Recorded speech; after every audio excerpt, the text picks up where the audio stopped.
ओम नमो भगवते वासुदेवाय। आप सभी पर भगवान श्री हरि की कृपा सदा बनी रहे।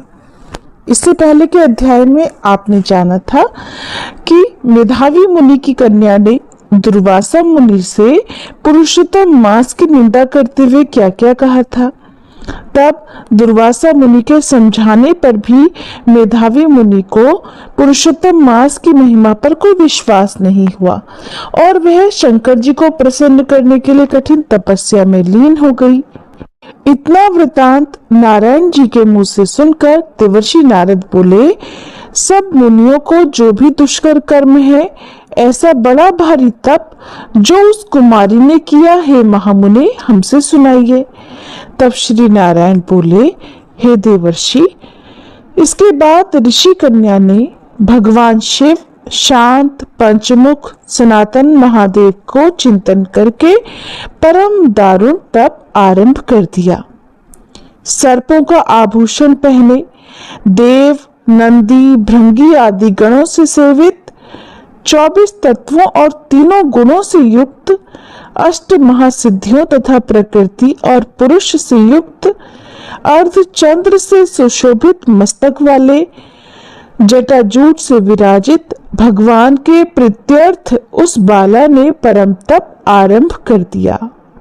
ग्रीष्म ऋतु के सूर्य होने पर पंचाग्नि के बीच में बैठकर, हेमंत और शिशिर ऋतुओं में ठंडे जल में बैठकर, खुले हुए मुख वाली जल में खिले हुए कमल की तरह शोभित होने लगी।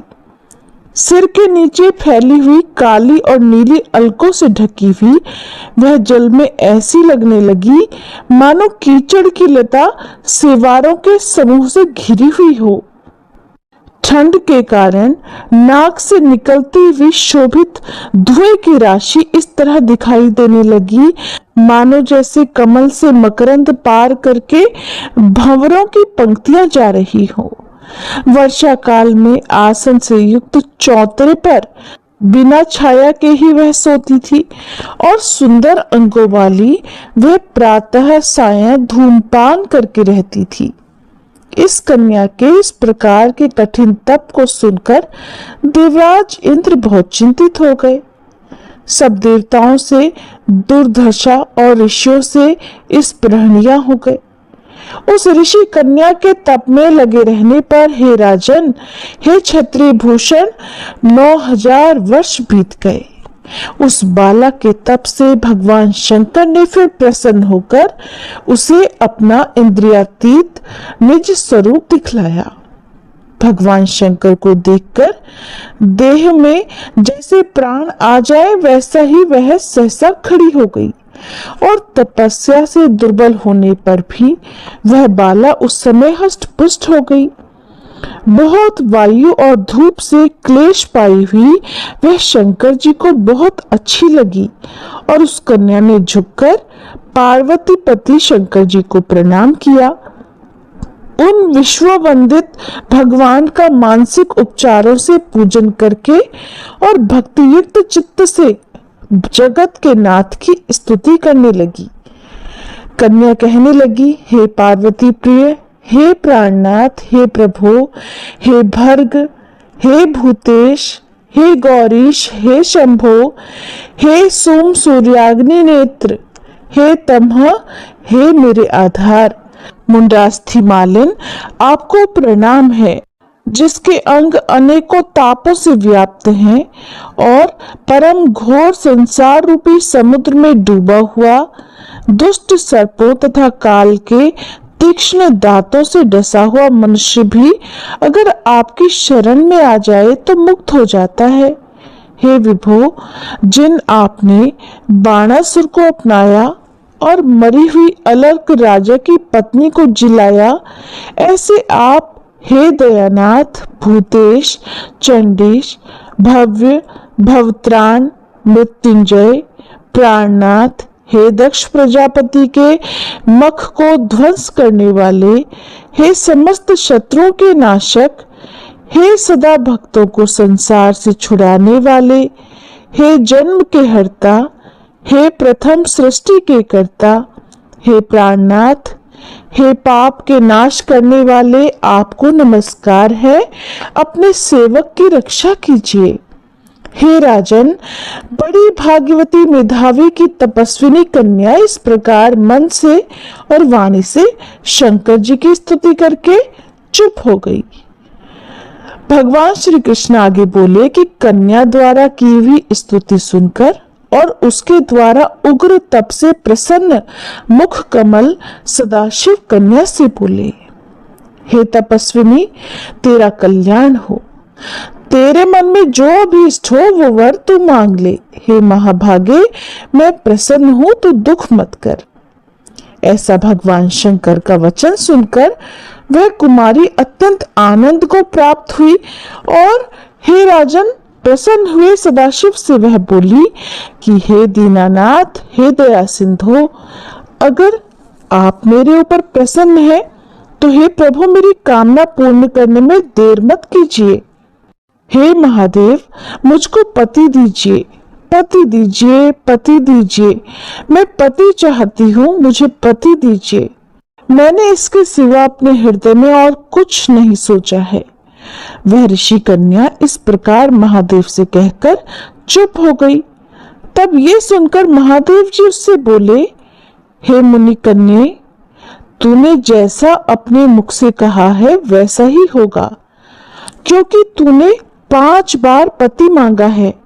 इसलिए हे सुंदरी, तेरे 5 पति होंगे और वे 5 वीर, सर्वधर्म वेत्ता, सज्जन, सत्य पराक्रमी, यज्ञ करने वाले, अपने गुणों से प्रसिद्ध, सत्य प्रसिद्ध, जितेंद्रिय, तेरा मुख देखने वाले सभी क्षत्रिय और गुणवान होंगे। भगवान श्री कृष्ण आगे अर्जुन से बोले, न तो अधिक प्रिय न तो अधिक अप्रिय। ऐसे महादेव के वचन को सुनकर बोलने में चतुरा कन्या झुककर बोली, हे गिरिजाकांत सदाशिव, संसार में एक स्त्री का एक ही पति होता है, इसलिए 5 पति का वर देकर आप लोक में मेरी हंसी मत कराइए। एक स्त्री 5 पति वाली न देखी गई है और न सुनी गई है। हाँ, एक पुरुष की 5 स्त्रियां तो हो सकती हैं। हे शंभु, हे कृपानिधे, आपकी सेविका मैं 5 पतियों वाली भला कैसे हो सकती हूँ? आपको मेरे लिए ऐसा कहना उचित नहीं है। आपकी सेविका होने के कारण जो लज्जा मुझे हो रही है वह अपने को ही समझिए। कन्या के ऐसे वचन सुनकर शंकर जी फिर से उससे बोले, हे भीरू, इस जन्म में तुझे पति सुख नहीं मिलेगा। दूसरे जन्म में जब तू तपोबल से बिना योनि के उत्पन्न होगी तब पति सुख को भोगकर इसके बाद परम पद को प्राप्त होगी, क्योंकि मेरी प्रिय मूर्ति दुर्वासा का तूने पहले ही अपमान कर दिया है। हे सुभ्रु, वह दुर्वासा यदि क्रोध करे तो ये तीनों भुवनों को जला सकते हैं। सो तूने अभिमानवश ब्रह्म तेज का मर्दन किया है। जिस अधिमास को भगवान कृष्ण ने अपना ऐश्वर्य दे दिया, उस भगवान के प्रिय पुरुषोत्तम मास का व्रत तूने नहीं किया।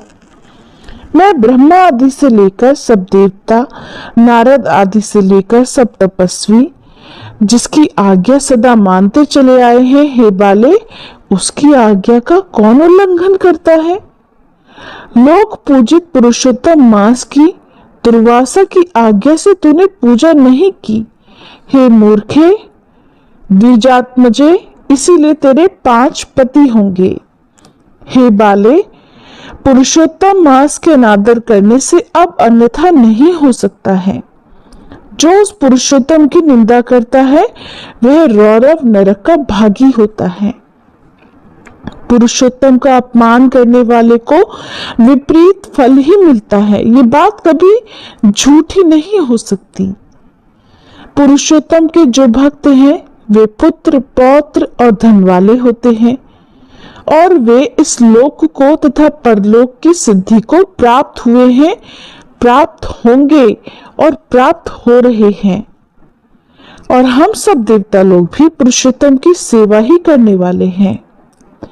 जिस पुरुषोत्तम मास में व्रताधिक से पुरुषोत्तम भगवान शीघ्र ही प्रसन्न हो जाते हैं, उस सेवा करने योग्य मास को हे सुमध्य में हम लोग कैसे ना पूजें। उचित और अनुचित विचार की चर्चा करने वाले अतएव अनुकरणीय जो मुनि हैं, उन अति उत्कट श्रेष्ठ तपस्वी पुरुषों का वचन कैसे मिथ्या हो सकता है कहो। इस प्रकार कहते हुए भगवान नीलकंठ शीघ्र ही अंतर्ध्यान हो गए और वह बाला युद्ध से भ्रष्ट हृदय की तरह चकित सी रह गई। श्री सूत जी शौनक आदि ऋषियों से बोले, हे ऋषियों, रेखा सदृश चंद्रमा से युक्त मस्तक वाले सदाशिव जब उत्तर दिशा की तरफ चले गए, तब वृत्तासुर को मारकर जैसे देवराज इंद्र को चिंता हुई थी, ठीक उसी प्रकार मुनिराज की उस कन्या को अब चिंता होने लगी। इसके बाद जो कुछ भी हुआ उसका वृतांत आप सभी अगले अध्याय में जरूर सुनिएगा। कथा अच्छी लगी हो तो वीडियो को लाइक करना मत भूलिएगा।